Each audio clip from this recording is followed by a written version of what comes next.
উপস্থিত মুরব্বীবর্গ, এই মাঠের মধ্যে, মাঠের বাইরে উপস্থিত লাখো ভাই বোনেরা, সাংবাদিক ভাইরা, ধানের শীষের ভোটাররা, আসসালামু আলাইকুম।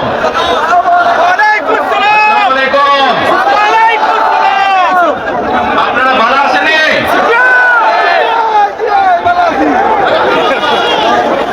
আলহামদুলিল্লাহ। প্রিয় ভাই বোনেরা, এই যে আপনারা এখানে আজকে লক্ষ লক্ষ মানুষ আজ এখানে সমবেত হয়েছেন, এই লক্ষ লক্ষ মানুষ সমবেত হওয়ার এই পরিস্থিতি তৈরি করার জন্য হাজারো মানুষ প্রাণ বিসর্জন দিয়েছে গত 15 বছর। আপনারা আজকে এই যে লক্ষ মানুষ এখানে উপস্থিত হয়েছেন, আপনাদের যে রাজনৈতিক অধিকার প্রতিষ্ঠা করার জন্য, আপনাদের কথা বলার বাক স্বাধীনতার অধিকার, আপনাদের নিরাপত্তা পাওয়ার অধিকার প্রতিষ্ঠিত করার জন্য আজ যে আপনারা এখানে একত্রিত হয়েছেন, এই অধিকার প্রতিষ্ঠিত করতে গিয়ে আমরা আমাদের মাঝে থেকে ইলিয়াস আলীকে হারিয়েছি, আমরা আমাদের মাঝে থেকে জুনায়েদকে হারিয়েছি, আমরা আমাদের মাঝে থেকে দিনারকে হারিয়েছি। সারা বাংলাদেশে গত 15 বছর 16 বছরে যারা এই দেশ থেকে পালিয়ে গিয়েছে 1 বছর আগে, তারা যখন এই দেশের মানুষের টুটি চেপে ধরেছিল, তারা এই দেশের মানুষের বাক স্বাধীনতা কেড়ে নিয়েছিল, তারা এই দেশের মানুষের ভোটের অধিকার কেড়ে নিয়েছিল, তারা শুধু ভোটের অধিকার কেড়ে নিয়েই সন্তুষ্ট থাকেনি, তারা শুধু মানুষের, সাধারণ মানুষের কথা বলার অধিকার কেড়ে নিয়েই সন্তুষ্ট থাকে নাই, তারা ইলিয়াস আলী, জুনায়েদ, দিদারের মতো শত হাজারো মানুষকে তারা হত্যা করেছিল। সেটা তারা বাংলাদেশের লক্ষ লক্ষ বিএনপি সহ লক্ষ লক্ষ সাধারণ মানুষকে গুম করে মামলা দিয়ে জর্জরিত করেছিল। প্রিয় ভাই বোনেরা, আমরা দেখেছি বিগত 15-16 বছরে উন্নয়নের নাম করে কিভাবে দেশের মানুষের সম্পদ লুটপাট করে বিদেশে পাচার করে দেওয়া হয়েছে। আজকে এই যে ঢাকা থেকে সিলেট বা সিলেট থেকে ঢাকার যে মহাসড়ক, 2005 সালে আমি এসেছিলাম, সুনামগঞ্জে বন্যা হয়েছিল, আমার আসতে লেগেছিল 4.5 ঘন্টার মতো, কিন্তু আজ আমরা দেখি 10 ঘন্টার মতন সময় লাগে। সিলেটের এই পুণ্যভূমির মানুষ, বহু মানুষ আছেন যারা লন্ডনে যাতায়াত করেন, লন্ডন যেতেও এত সময় লাগে না প্লেনে করে যেতেও। এই হচ্ছে আজকে উন্নয়নের ফিরিস্তি। বিরোধের পর এক নির্বাচনে ব্যালট বাক্স ছিনতাই হয়েছে, কিভাবে আমির নির্বাচন হয়েছে, কিভাবে নিশি রাতের নির্বাচন হয়েছে, এবং এই নির্বাচনগুলোর মাধ্যমে, তথাকথিত নির্বাচনের মাধ্যমে বাংলাদেশের মানুষের ভোটের অধিকার তথা রাজনৈতিক অধিকারকে কেড়ে নেওয়া হয়েছিল। আজ আমরা এখানে একত্রিত হয়েছি সেই মানুষগুলোর জীবনের বিনিময়, যারা আমাদের সকলের জন্য রাজপথে নেমে এসেছিল। আমরা আজ এখানে একত্রিত হতে পেরেছি সেই মানুষগুলোর ত্যাগের বিনিময়ে, যারা বিভিন্নভাবে নির্যাতিত হয়েছে, উচ্চাটিত হয়েছে, পঙ্গুত্ব বরণ করেছে। 2024 সালের 5ই আগস্ট ছাত্র জনতার অভ্যুত্থানের ভিতর দিয়ে বাংলাদেশের মানুষ 71 সালে যেভাবে দেশকে স্বাধীন করেছিল, 2024 সালে 5ই আগস্ট সেই স্বাধীনতাকে বাংলাদেশের মানুষ রক্ষা করেছে, তাদের অধিকারকে প্রতিষ্ঠিত। আমরা এই অবস্থার পরিবর্তন করতে চাই। প্রিয় ভাই বোনেরা, আপনারা কি আমার সাথে আছেন এই অবস্থার পরিবর্তন করতে? আলহামদুলিল্লাহ। প্রিয় ভাই বোনেরা, সারা বাংলাদেশের কৃষক ভাইদের পাশে দাঁড়াতে চাই। যদি ইনশাআল্লাহ আপনারা আগামী 12 তারিখে ধানের শীষকে জয়যুক্ত করে বাংলাদেশে, এবং সেই খাল খনন করার মাধ্যমে কৃষকদের সেচ সুবিধা সহ মানুষের পানির সমস্যার সমাধান, জানেন আপনারা এটা খাল খনন নিয়ে কে কে জানেন? কে খাল খননের কথা শুনেছেন? এই তো হাজারো মানুষ হাত তুলেছে। প্রিয় ভাই বোনেরা, বিএনপি ইনশাআল্লাহ 12 তারিখের ভোটে নির্বাচিত হলে আমরা আবার খাল খনন কর্মসূচি শুরু করতে চাই। সারা দেশে সিলেটের মানুষ সারা দেশে খাল খনন শুরু করতে চাই। কারা কারা খাল খনন করতে চান? আলহামদুলিল্লাহ, আমরা দেশে খাল কাটবো, দেশের নদীতে পানি নিয়ে আসবো। কেন? আপনাদের মনে আছে কয়েক বছর আগে কিভাবে ওই পাশ থেকে পানি ছেড়ে দেওয়া হয়েছিল, সারা সিলেট শহর এসে গিয়েছিল বন্যার পানিতে, মনে আছে? সেজন্যই আমরা বলেছি একটি কথা, আমরা দেখেছি গত 15-16 বছর এইভাবে এই দেশকে অন্য দেশের কাছে বন্ধক দিয়ে দেওয়া হয়েছিল। সেজন্যই আমি বলেছি দিল্লি নয়, দিল্লি নয়, অন্য কোনো দেশ।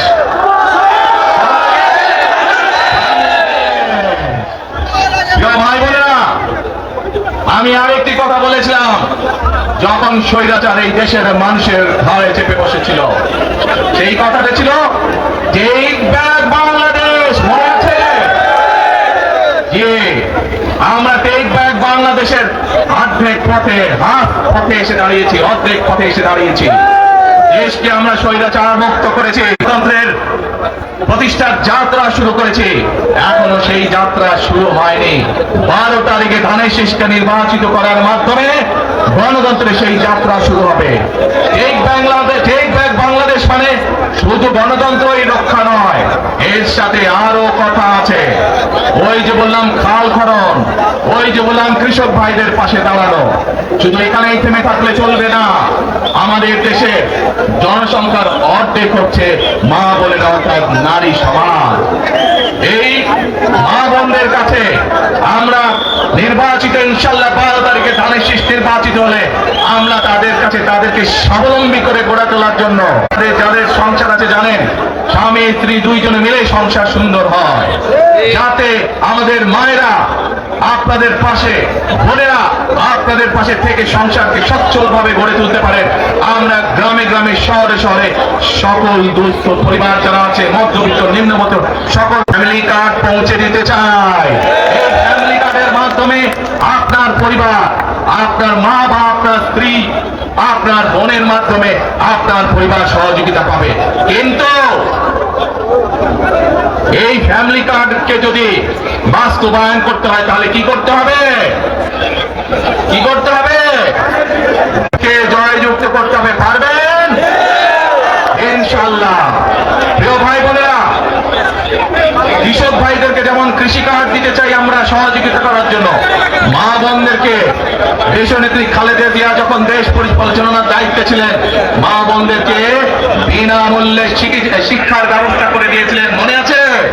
এখানে বহু মা বোন আছে সেই সময় তারা পেয়েছিলেন। আপনাদের ঘরে বহু মা বোন আছে যারা সেই সুবিধা পেয়েছিলেন। আজ সেই মা বোনদেরকে আমরা ফ্যামিলি কার্ডের মাধ্যমে খালেদা জিয়ার সরকার শিক্ষার সুযোগ করে দিয়েছিলেন। আপনাদের আগামী দিনের ধানের শীষের সরকার, বিএনপি সরকার, সেই শিক্ষিত মা বোনদেরকে, সেই মা বোনদেরকে, সকল মা বোনদেরকে অর্থনৈতিক ভাবে আমরা স্বাবলম্বী করে গড়ে তুলতে চাই। প্রিয় ভাই বোনেরা, আসেন এবার টেক ব্যাক বাংলাদেশের আরেকটি কাজ বাকি আছে। সেই কাজ হচ্ছে আমাদের দেশের লক্ষ লক্ষ যুবক যুবতী, অর্থাৎ তরুণ সমাজের সদস্যরা, যুব সমাজের সদস্যরা, লক্ষ লক্ষ সদস্যরা বেকার হয়ে বসে আছেন, আছে না? এই বেকারদের জন্য আমরা কর্মসংস্থান তৈরি করতে চাই। সিলেটের মানুষ, আচ্ছা আদানটা হচ্ছে, আদানটা শেষ হয়ে যাবে।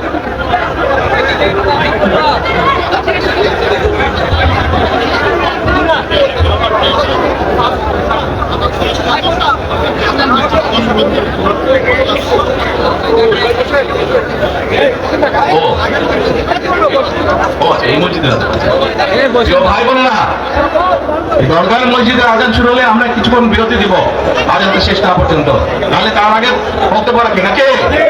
আচ্ছা, এই যে লক্ষ লক্ষ ভাই বোনেরা সিলেটের মানুষ, অধিকাংশ মানুষ কোথায় যায়? লন্ডনে, তাই না?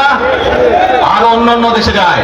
কিন্তু এই যে মানুষগুলো যাচ্ছে, এই মানুষগুলোকে আমরা বিভিন্ন ভাবে ট্রেনিং দিতে চাই।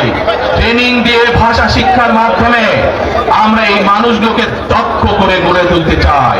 সিলেটের বহু মানুষ সাউথ আরব সহ মধ্যপ্রাচ্যের বিভিন্ন দেশে যায়। আমরা এই মানুষগুলোকে দক্ষ করে গড়ে তুলে কর্মসংস্থানের সুযোগ তৈরি করতে চাই। কিন্তু সেই মাত্র তখনই সম্ভব যখন আপনারা ধানের শীষকে জয়যুক্ত করতে পারবেন। কি পারবেন? যুব সমাজের কর্মসংস্থান তৈরি করতে চাই। আমার লক্ষ লক্ষ ভাই বোনেরা বেকার হয়ে বসে আছে, আমরা তাদেরকে বেকার রাখতে চাই না। আমরা তাদের জন্য কাজের সংস্থান সৃষ্টি করতে চাই। কারণ তাদের হতে পারে, তাদেরকে বিভিন্ন বিষয়ে ট্রেনিং দিয়ে আমরা দক্ষ শ্রমিক হিসেবে গড়ে তুলতে চাই। সেটি দেশের ভেতরে, দেশের বাইরে, যাতে করে তারা কর্মসংস্থানের ব্যবস্থা করতে পারে। সরকার থেকে আমরা ইনশাআল্লাহ সেই ব্যবস্থা গ্রহণ করব, যাতে সেই দক্ষ মানুষকে সারা পৃথিবীতে আমরা ছড়িয়ে ছিটিয়ে দিতে পারি, যাতে করে তারা স্বাবলম্বী হয়ে নিজের পায়ে দাঁড়াতে পারে। প্রিয় ভাই বোনেরা, আমরা বহু মানুষের জীবনের ত্যাগের বিনিময়ে আজকে এই গণতন্ত্রকে আমরা প্রতিষ্ঠিত করার পথে এগিয়ে যাচ্ছি।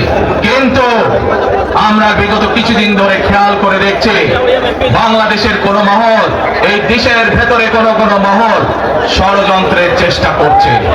গত কয়েকদিন ধরে আপনারা দেখেছেন, পত্র পত্রিকায় এসেছে, সোশ্যাল মিডিয়াতে এসেছে, মধ্যপ্রাচ্য সহ বিভিন্ন দেশে পোস্টাল ব্যালট যেগুলো পাঠানো হয়েছে সেগুলোকে কিভাবে ডাকাতি করা হয়েছে। ঠিক যারা এই দেশ থেকে পালিয়ে গেছে তারা যেভাবে আপনাদের ভোট ডাকাতি করেছিল, ঠিক একইভাবে আবার সেই ষড়যন্ত্র শুরু হয়েছে। দেখেছেন আপনারা? দেখেছেন? প্রিয় ভাই বোনেরা, সেই ষড়যন্ত্রের বিরুদ্ধে সজাগ থাকতে হবে। বিদেশে বসে তারা ষড়যন্ত্র করছে, একইভাবে আপনাদের আবার যে ইলিয়াস আলী, দিদা, জুনায়েদ সহ হাজারো মানুষের প্রাণের বিনিময়ে যে অধিকার আমরা অর্জন করেছি, 24-এ গণ আন্দোলনের জনগণের শহরে 13 জন আমাদের জীবন দান করেছে, 13টি প্রাণ ঝরে গিয়েছে আমাদের। প্রিয় ভাই বোনেরা, এই প্রাণগুলোর বিসর্জনের মাধ্যমে আমরা যে অধিকার আদায়ের পথে নেমেছি, একটি কুচক্রী মহল এর ভিতরে ষড়যন্ত্র শুরু করে দিয়েছে। দেশের ভেতরেও তাদের ষড়যন্ত্র থেমে নেই। কিন্তু 2024 সালের 5ই আগস্ট এই বাংলাদেশের জনগণ প্রমাণ করে দিয়েছে যে বাংলাদেশের জনগণ ঐক্যবদ্ধ থাকলে, ঐক্যবদ্ধভাবে নেমে আসলে যে কোনো ষড়যন্ত্রকে বাংলাদেশের মানুষ প্রতিহত করতে পারে। পারবেন আপনারা প্রতিহত করতে? ইনশাআল্লাহ। প্রিয় ভাই বোনেরা, এখন আমি আপনাদের সামনে একটি প্রশ্ন করতে চাই। এইখান থেকে আমার সামনে যারা বসে আছেন, এর মধ্যে থেকে মুরব্বী যারা বসে আছেন, ওমরা বা হজ করতে গিয়েছেন, এরকম একজন হাত তুলেন, ওমরা বা হজ করে আসছেন, একজন মুরব্বী মানুষ, ওই যে লাল টুপি পরে আপনি আসেন দেখি সামনে, সামনে আসেন, আমার কাছে আসেন।